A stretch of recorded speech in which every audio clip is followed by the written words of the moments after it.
Assalamualaikum warahmatullahi wabarakatuh. Di sini saya Devi Olivia dengan NIM 290225336 ingin menjelaskan tentang kebijakan perekonomian Indonesia.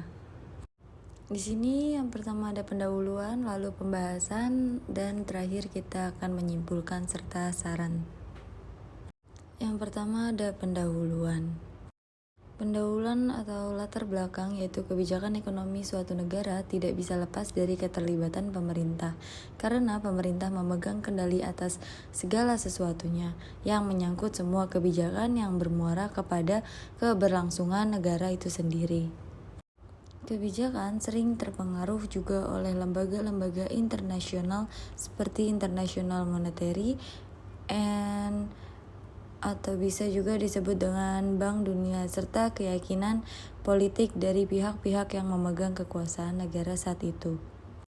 Kebijakan di Indonesia selalu terjadi dari tahun ke tahun dan dari presiden ke presiden tersebut terjadi pada segala aspek kehidupan, baik politik, ekonomi, serta ideologi. Di sini juga ada rumusan masalah. Yang pertama ada apa peran dan fungsi pemerintah di bidang ekonomi. Lalu yang kedua, apa saja sih yang mempengaruhi karakteristik perekonomian di Indonesia. Dan yang ketiga ada apa yang dapat mempengaruhi kebijakan perekonomian Indonesia dan rekomendasi apa saja yang dapat diberikan untuk perekonomian di Indonesia. Lalu yang terakhir ada apa saja jenis-jenis kebijakan ekonomi. Lalu di sini yang kedua ada pembahasan.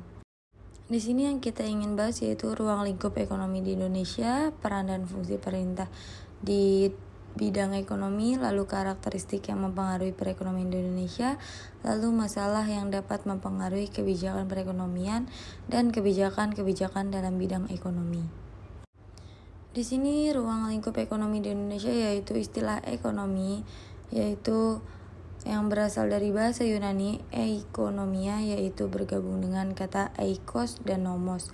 Eikos berarti rumah tangga, sedangkan nomos berarti aturan. Ekonomia mengandung arti aturan yang berlaku untuk memenuhi kebutuhan hidup dalam suatu rumah tangga.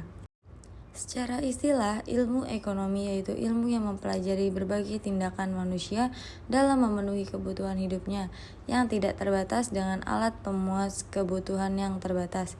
Berdasarkan ruang lingkupnya, ilmu ekonomi terbagi dalam kedua kajian yaitu ekonomi mikro dan ekonomi makro.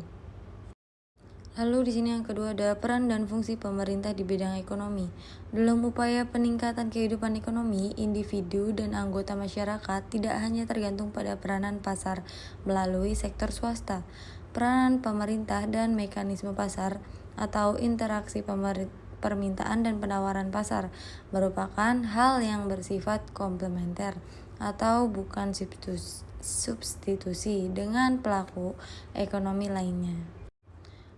Pemerintah sebagai salah satu pelaku ekonomi atau rumah tangga pemerintah memiliki fungsi penting dalam perekonomian, yaitu yang pertama fungsi stabilisasi, yang kedua fungsi alokasi, dan yang terakhir fungsi distribusi.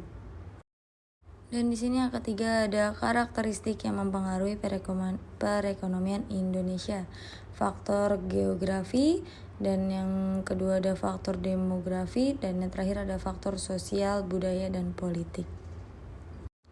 Dan di sini ada masalah yang dapat mempengaruhi kebijakan perekonomian.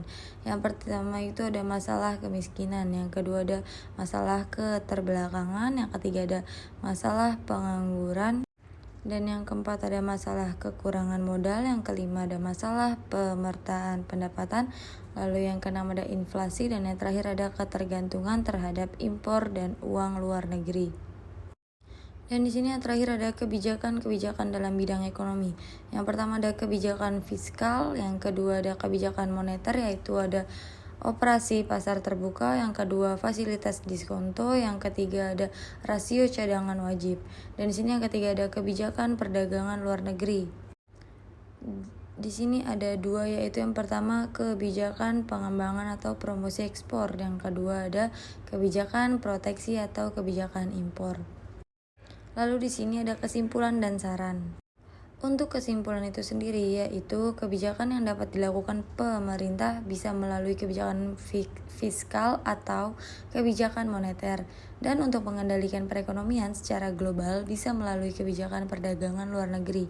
Dan yang dapat mempengaruhi kebijakan perekonomian adalah masalah kemiskinan, masalah keterbelakangan, masalah kekurangan modal, masalah pengangguran, dan inflasi serta ketergantungan terhadap impor dan utang.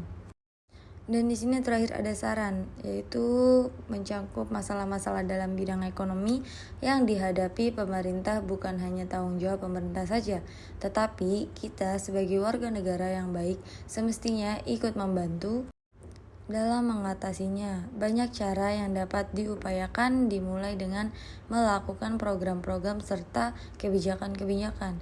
Hal tersebut tidak akan berjalan dengan baik tanpa kerjasama masyarakatnya. Untuk itu, masyarakat semestinya sudah dapat memposisikan dirinya untuk membantu supaya pembangunan yang dilakukan pemerintah tersebut berjalan dengan baik dengan cara tidak menjadi beban atau kendala bagi pemerintah. Sekian materi yang saya bawakan, semoga bermanfaat. Terima kasih.